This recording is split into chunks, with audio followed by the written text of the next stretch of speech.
నమస్తే జిఎన్ఆర్ టీవీకి స్వాగతం. బులెటిన్ల ముందుగా హెడ్లైన్స్ చూద్దాం. దేవరకొండ అభివృద్ధి పనుల్లో పాల్గొని బహిరంగ సభలో మాట్లాడిన ముఖ్యమంత్రి రేవంత్ రెడ్డి. ట్రేడ్ యూనియన్ ప్రతినిధులతో రౌండ్ టేబుల్ సమావేశంలో మాట్లాడిన BRS working president KTR. Doctor B R Ambedkar వర్ధంతి సందర్భంగా ట్యాంక్ బండ్ వద్ద విగ్రహానికి పూలమాల వేసి నివాళులర్పించిన ఎన్ రామచంద్రరావు. మోదీ పుతిన్ భేటీపై అమెరికా మీడియా ఫోకస్, భారత్ దౌత్యంపై ఆసక్తికర కథనాలు. YSRCP general secretary Nandamuri Lakshmi Parvathi press meet. Devarakonda అభివృద్ధి పనుల్లో పాల్గొని బహిరంగ సభలో ముఖ్యమంత్రి రేవంత్ రెడ్డి మాట్లాడారు. ప్రజాపాలన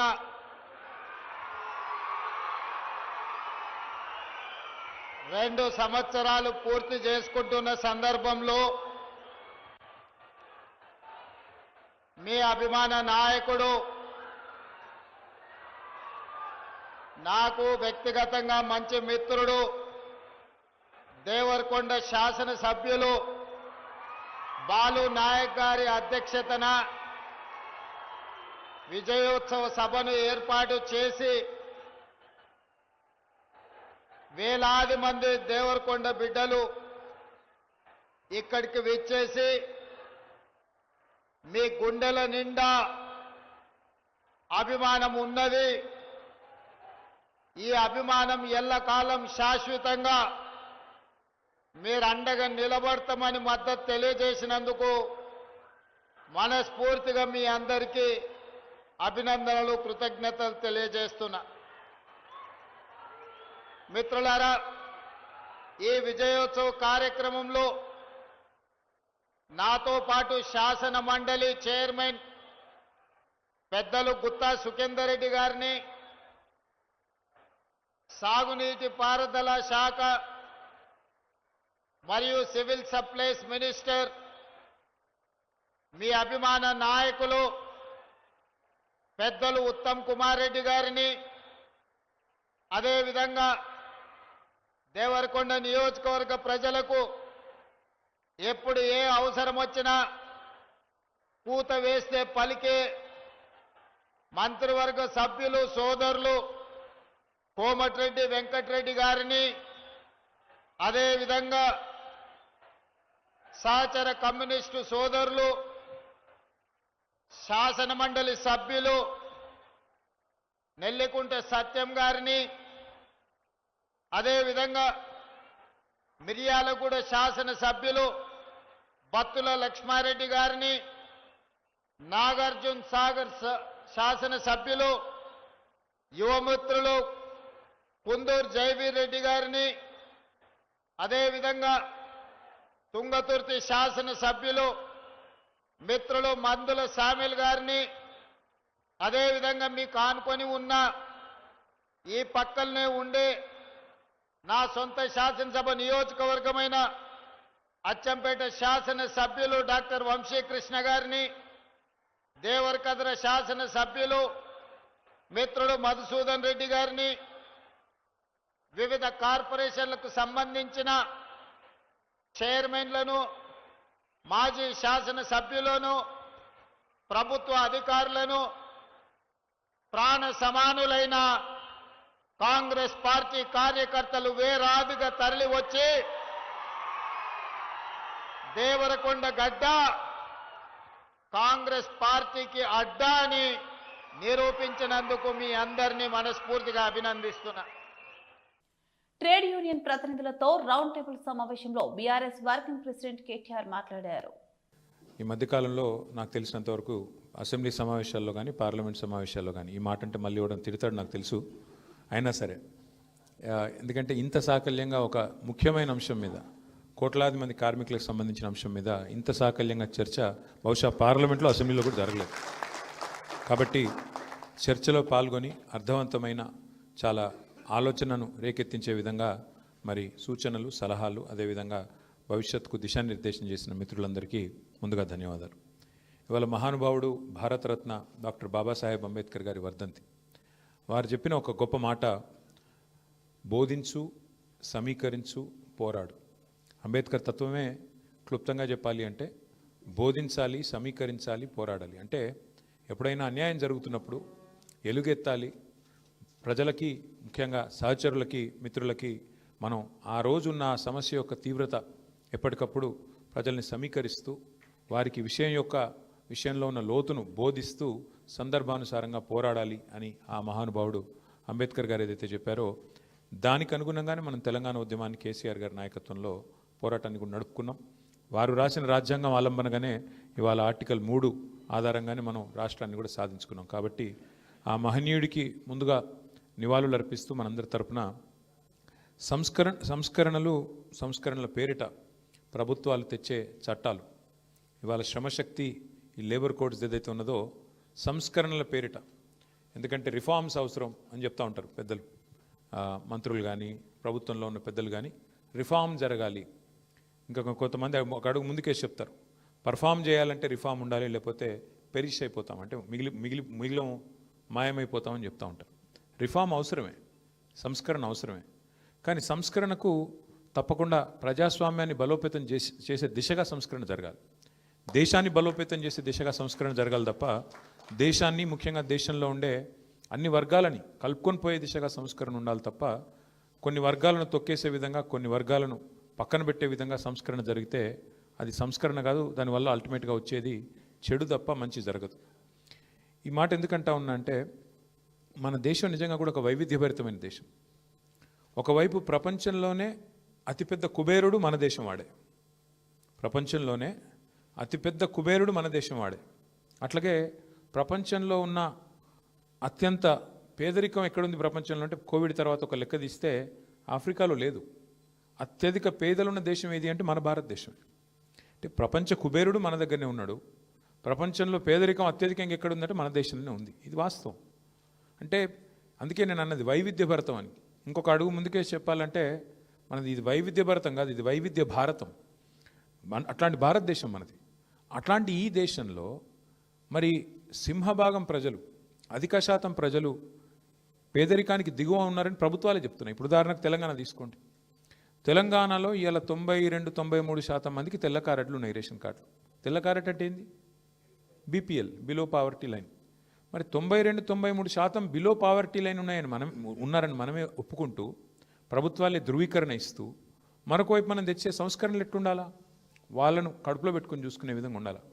అమెరికా ఫలానా చేసింది, లేదా ఐరోపా ఖండంలో ఫలానా చేసినారు సంస్కరణ, అది యథాతథంగా మనకున్న ఫ్రీ ట్రేడ్ ఒప్పందమో లేకపోతే ఇంకో ఒప్పందమో దానివల్ల మనం కూడా చేయాల్సిన ఒత్తిడి ఉంది అని మన మీద రుద్దితే ఎట్లా కుదురుతుంది? డాక్టర్ బిఆర్ అంబేద్కర్ వర్ధంతి సందర్భంగా ట్యాంక్ బండ్ వద్ద ఎన్ రామచంద్రరావు విగ్రహానికి పూలమాల వేసి నివాళులర్పించారు.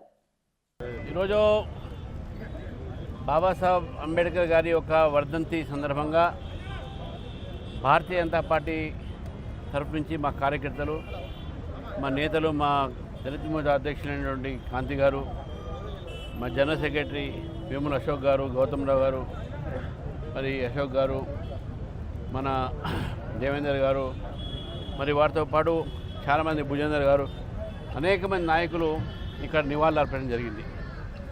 దేశవ్యాప్తంగా కూడా ఈరోజు రాజ్యాంగం మీద చర్చ జరుగుతూ ఉంది.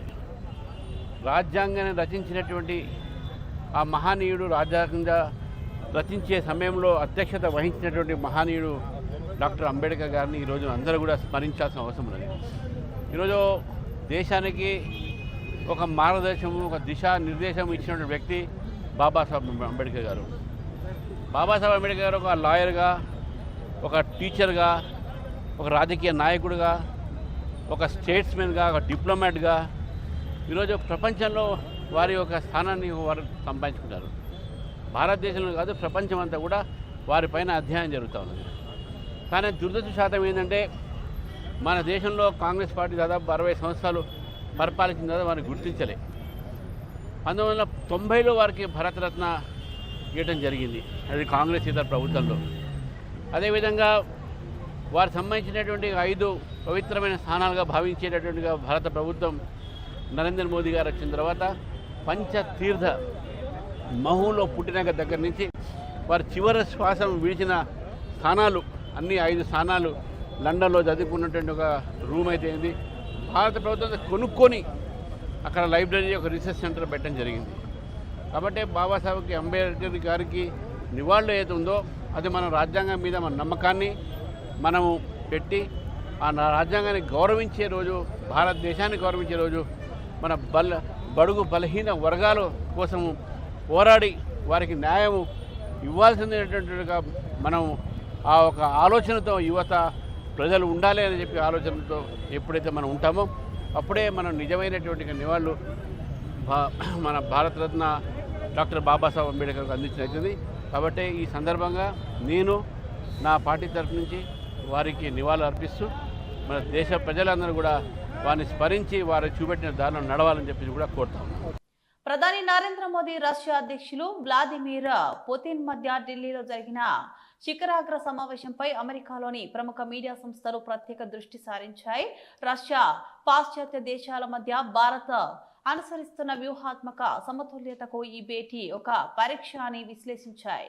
ఇంధనం, రక్షణ సంబంధాలు, వాషింగ్టన్ నుంచి వస్తున్న ఒత్తిళ్ల నడుమ ఇరు నేతల మధ్య ఉన్న వ్యక్తిగత బంధం ఈ పర్యటనను ఎలా ప్రభావితం చేసిందో తమ కథనాల్లో వివరించాయి. వాల్ స్ట్రీట్ జర్నల్ తన కథనంలో రష్యా నుంచి తక్కువ ధరకు ముడి చమురు కొనుగోలు చేస్తున్న భారత్పై అమెరికా ద్వితీయ శ్రేణి ఆంక్షల ఒత్తిడి పెరుగుతున్నందున ఈ సమయంలో ఈ భేటీ జరిగిందని పేర్కొంది. ఇంధన భాగస్వామ్యంపై ఒత్తిడి ఉన్నప్పటికీ రష్యా నిరంతరాయంగా ఇంధనాన్ని సరఫరా చేయడానికి సిద్ధంగా ఉందని పుతిన్ హామీ ఇచ్చారని, ఇంధన భద్రత ఇరు దేశాల మధ్య బలమైన అంశమంటూ మోదీ అభివర్ణించారని తెలిపింది.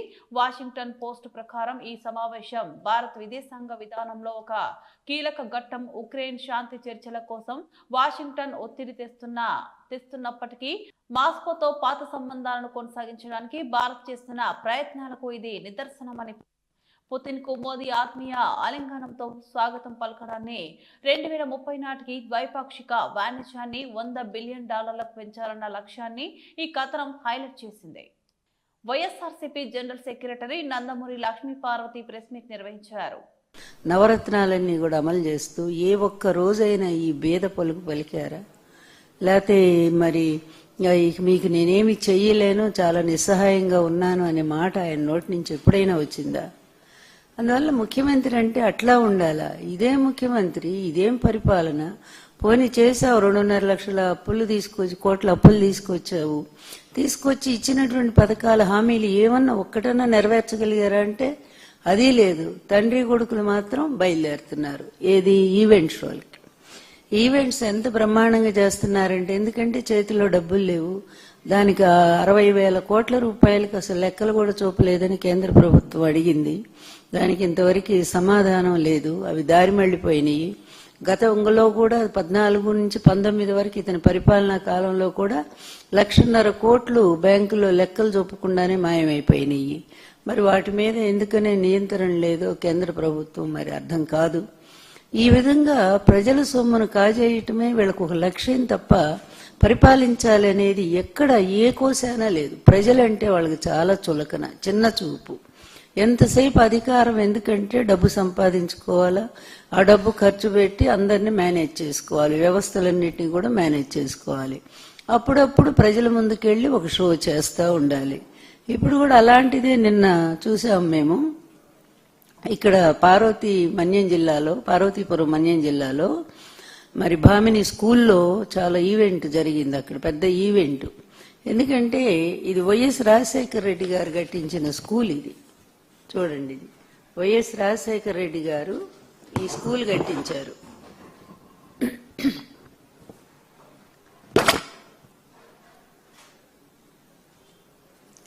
ఆయన కట్టించిన స్కూల్లో నాడు నేడు క్రింద దాన్ని ఎంతో డెవలప్ చేసింది జగన్మోహన్ రెడ్డి గారు. ఆయన కుమారుడైన జగన్మోహన్ రెడ్డి గారు నాడు నేడు క్రింద అక్కడ అద్భుతంగా ప్రతి స్కూలు, కొన్ని వేల స్కూల్స్.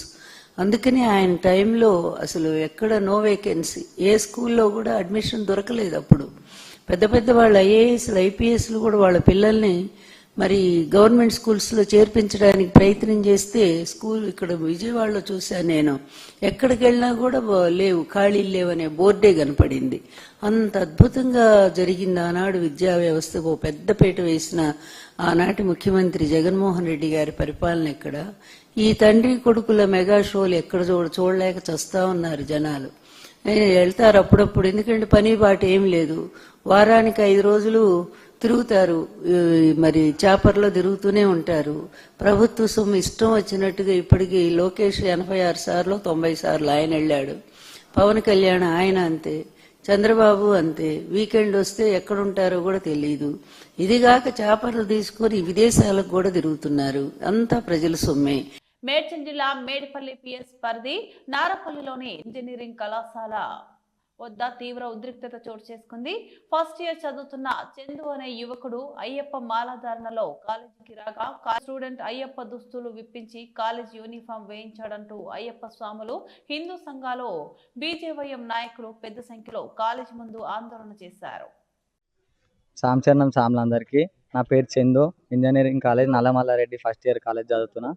ఇట్లా నిన్న కాలేజ్ డ్రెస్ వేసుకొని రావాలని అన్నారు. అయ్యప్ప మాల వేసుకున్నా. నేను మాల వేసుకొని గేట్ కాడికి వచ్చినాక పీటీ సార్ ఉండి కాలేజ్ డ్రెస్ వేసుకుంటేనే కాలేజ్కి రావాలి, లేకపోతే కాలేజ్ రావద్దు, నిన్ను ఎవరు వేసుకొని రమ్మన్నా, నీకు ఒకసారి చెప్పినా కదా, మళ్ళీ సార్ చెప్పాలా అని అన్నాడు. సార్ నేను ఇట్లా ప్రిన్సిపాల్ని పర్మిషన్ అడుగుకుంటా సార్ అంటే, ఆ సార్ ఉండి లోపలికి పంపించాను అని అన్నాడు ఫస్ట్. తర్వాత ఆ సార్ ఉండి పోయి అడుక్కోపో అని అన్నాక లోపలికి వచ్చి ప్రిన్సిపాల్ రూమ్లోకి వచ్చి అడిగిన, సార్ ఇట్లా డ్రెస్ అలో లేదా అన్నాక, లేదు నిన్ను ఎవరు రమ్మన్నాడు ఆ కాలేజ్ లోపలికి, లేదని చెప్పిన, ఒకసారి చెప్తే అర్థం కదా అని ప్రిన్సిపాల్ అన్నాడు.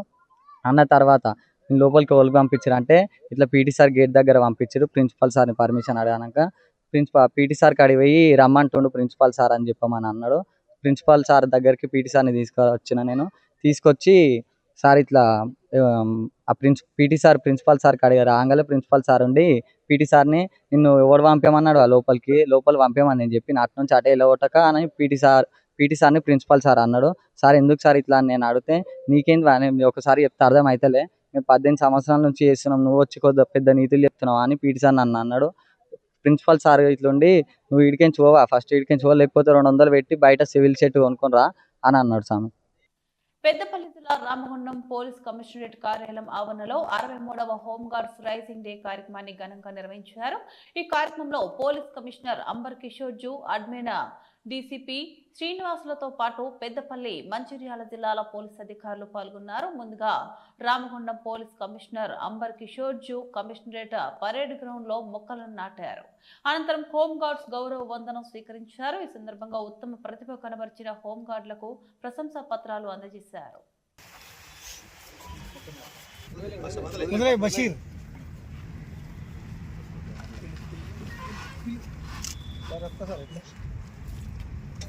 सर सर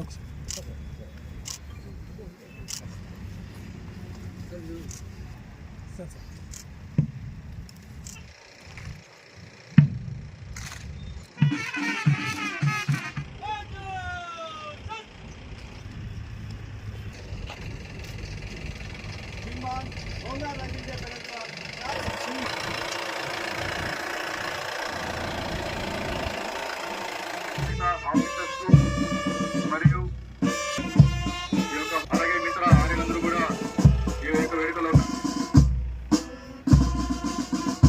ఈరోజు ఈ యొక్క రామగుండం కమిషనరేట్ లో మనము హోంగార్డ్ రైజింగ్ డేని ఎంతో ఘనంగా వైభవంగా మనం జరుపుకుంటున్నాము. ఇందుకు మా అందరికి కూడా ముందు నుంచి కూడా ఈ వేడుకల గురించి ప్రత్యేకంగా మాకు సూచనలు మా యొక్క గౌరవ సిపి సార్ గారికి, అట్లాగే మమ్మల్ని నడిపిస్తుంటే మా యొక్క అడ్మిన్ డిఎస్పీ సార్ గారికి, పోలీస్ కళ ట్రాఫిక్ పోలీస్ స్టేషన్ మంచిర్యాల నందు విధులు నిర్వహిస్తుంది. బెల్లంపల్లి 2 టౌన్ పోలీస్ స్టేషన్ నందు లాండ్ ఆర్డర్ విధుల్లో తన భాగస్వాముల హెడ్జి నెంబర్ 856 ఎన్ నర్సయ్య.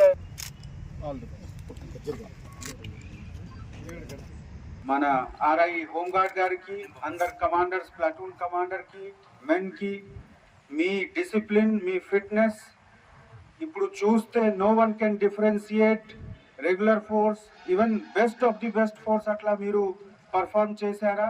మీ ఫిట్నెస్ కమెండబుల్ ఉంది. నాకు చాలా సంతోషం, యూనిట్ హెడ్గా మీ పర్ఫార్మెన్స్ చూసి నేను హ్యాపీగా ఫీల్ చేస్తున్నాము.